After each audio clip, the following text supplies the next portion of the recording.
Morning, all of you. This is Mr. Pizatitis. So, students, today we will discuss Rain on the Roof by Coates Kenny. So, this is a poem, and the poem number 3 from the for ninth class from the book of Beehive. Okay, so this is for CBSE and RBSE. So before entering to this poem, let us discuss about the poet. Okay, about the poet. Coates Kenny was a lawyer, politician, journalist and poet from the United States. ये कौन था? Quotes जो है ये एक politician था, journalist था और साथ ही साथ एक पोएट जो कि यूनाइटेड स्टेट्स से थे। ओके, जिन्होंने इस पोएम को लिखा है। तो थोड़ा थोड़ा हम एक स्टांजा को पढ़ेंगे, स्टांजा को पढ़ने के बाद उसका जो एक्सप्लेनेशन है उसको हम देखेंगे। सो फर्स्ट स्टांजा क्या है? When the hermit showers hover over all the stray shepherds and the melancholy darkness, gently weep the rain tears. What a joy to press the pillow of a cottage chamber bed and to listen to the patter of the soft rain overhead. तो उसका क्या मतलब इस stanza को? So what is the depth meaning of this stanza? Just we will read it. This stanza, in this stanza the poet describe a rainy night. इस poem में poet एक rainy night के बारे में डिस्क्राइब करते हैं. He says that all the stars of the sky have become invisible because they have been covered by a cloud. आसमान में जितने भी स्टार थे, जितने भी ताराएं थे, वो सब क्या हो गए? तारे थे वो सब क्या हो गए? डिसअपियर हो गए, इनविजिबल हो गए. उसके पीछे सिर्फ एक ही कारण है कि ये सब क्या हो गए, मतलब क्लाउड उसको कवर कर दिया. Darkness usually has a negative connotation and the poet makes no exception to this rule. Darkness जो है, अंधकार जो है, ये एक नेगेटिव विचारधारा है या तो नेगेटिव परिस्थिति है, लेकिन फिर भी पोएट उसको यहाँ से बात नहीं देते हैं.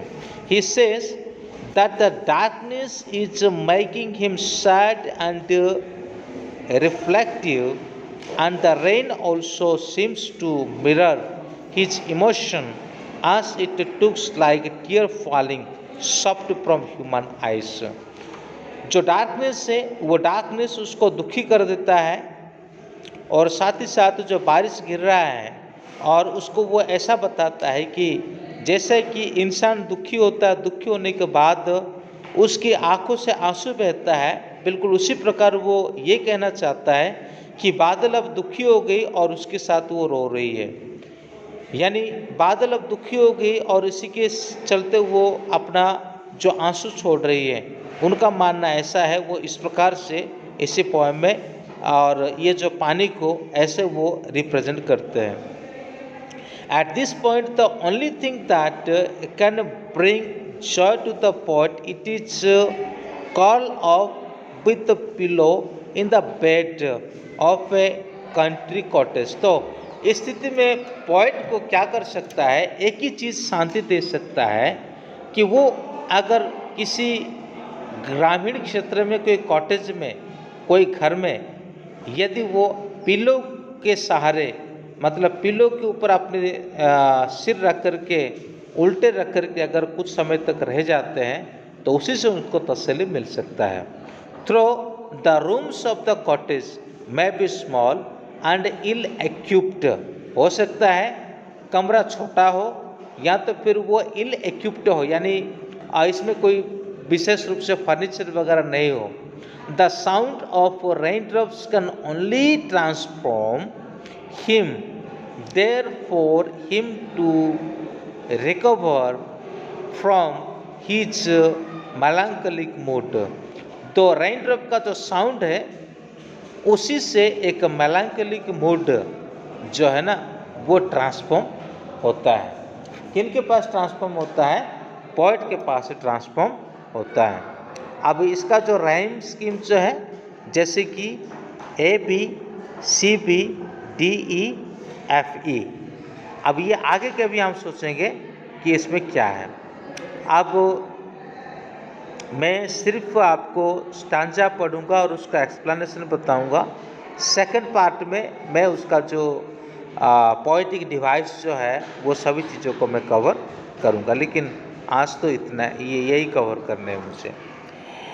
Every tinkle on the cycles has an etch in the heart and 1,000 dreamy fancies into busy being start, and 1,000 recollections wave their bright hues into hope as I listen to the patter on the rain upon the roof.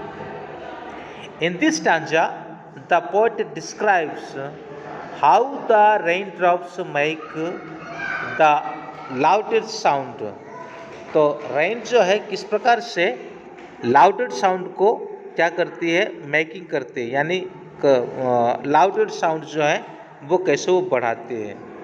आज दे फल on the singles on the roof, जैसे छत के ऊपर वो गिरते हैं।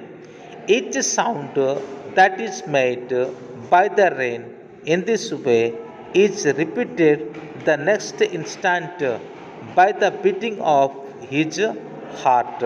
यानी बारिश की जो आवाज़ है वो आवाज़ सुनते ही यहाँ पे पोएट का जो हार्ट बीटिंग है वो भी बढ़ने लगता है। कहने का मतलब ये है कि जैसे टुपुर टुपुर जो बारिश का जो आवाज़ होता है उस आवाज़ के साथ पोएट का जो हार्ट का बीटिंग है वो मैच करता है। The things he says only been imagining now start to appear before his very eyes as he is listening to the soft and continuous falling of the raindrops of his roof. All his memories are coming back to him. जैसे जैसे ये बारिश की आवाज़ को वो सुनता है और सुनने के बाद उसके पुराने जो यादें हैं वो सभी तरोताज़ा हो जाता है। But they are not discussed and separated from each other. जो भी कुछ हुआ है वो चीज़ को एक दूसरे से सेपरेटेड नहीं किया जा सकता। Instead all of his memories seem to have formed a patchwork by becoming or entwined with one another. कहने का मतलब ये है कि सब कुछ एक के बाद एक के साथ एक का संपर्क है, एक के साथ एक का संपर्क है। तो स्टांजा नंबर 2 का हम पोएटिक डिवाइस आज नहीं देखेंगे, अब स्टांजा नंबर 3 में आते हैं। Now the fancy comes my mother, as she used to year agone, to survey her darling dreams. Here she left them till the dawn. Oh, see her bending, oh me, as I list to this refrain, which is played upon the singers by the patter of this rain. तो ये जो stanza के द्वारा poet ये कहना चाहते हैं, here the poet introduce his mother. ये इस पोएम में वो अपने मदर को इंट्रोड्यूस करते हैं, इस जो स्टांजा में, और ख़ास करके बारिश की आवाज़ के समय पर वो अपने मदर के साथ बिता हुआ वो पल को भी याद करते, क्योंकि अभी पोएट का मदर यहाँ पे जीवित नहीं है। पोएट का मदर यहाँ पे क्या नहीं है, जीवित जीवित नहीं है, ठीक है, पोइट का मदर यहाँ पे जीवित नहीं है। तो ऐसी स्थिति में क्या होता है कि वो अपनी मदर को याद करता है। वो अनाथ थे लेकिन अपनी मदर को याद करता है। तो he says that he is dreaming of his mother. वो कहता है कि वह अपने माँ का सपना देख रहा है। as he had told the previous stanza that rain bring memories of the past। तो वो जिस प्रकार के कहते हैं कि रेन जो है उसको पुराने जो बातें हैं उसको वो क्या करता है, यादें दिलाता है, पुराने बात जो है वो याद दिलाता है, यानी मदर के समय पर बिताए हुए जो समय है वो याद दिलाता है। It is memory of his mother who is no longer alive. ये तो उसका माँ का याद है जो अभी तक जिंदा नहीं है। In the poet in the past she used to love him a lot, she used to consider him a darling and she would let him sleep till daybreak. वो जब जिंदा थी एंड हैव स्वीट ड्रीम, वो जब जिंदा थी तब उसको बहुत प्रेम करती थी, तब उसको डार्लिंग करके बुलाती थी, लंबे समय तक सोने देती थी, जब तक वो ड्रीम देखता रहता है और तब तक वो उसको उठाते नहीं थी। उसको जितना केयर कर सकती थी वो केयर कर सकती थी।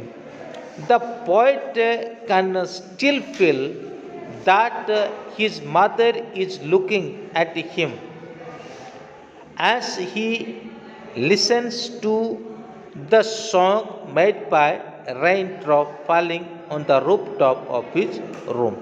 जैसे वो लिसन करता है, मतलब रेन का आवाज़ को लिसन करता है, सुनता है, तो उसे उस रेन की आवाज़ में अपनी माँ का आवाज़ जो है महसूस होता है। The sound of the rain makes him correlable of his past with his present। उसके वर्तमान और बीते हुए समय क्या था और वर्तमान में उस बीते हुए समय के चलते क्या असर पड़ रहा है, वही चीज़ क्या होता है कि उसको याद आ जाता है। That is why the poet is moved by the sound of the rain drops on the singles of his room. Whenever he hears the sound, it brings back memories of the past and he is remained of his mother। तो इसी प्रकार से क्या होता है कि जैसा भी हो उसको उसका पास्ट क्या होता है, याद आता है। तो 3 स्टांजा थे और 3 स्टांजा के जो अर्थ क्या है वो भी मैं आपको बताया। आगे जो टाइम आएगा उसमें हम देखेंगे उसका जो पोएटिक डिवाइस है वो क्या चीज़ है, वो चीज़ को हम देखेंगे। तो थैंक यू, मैं God bless you, have a good day.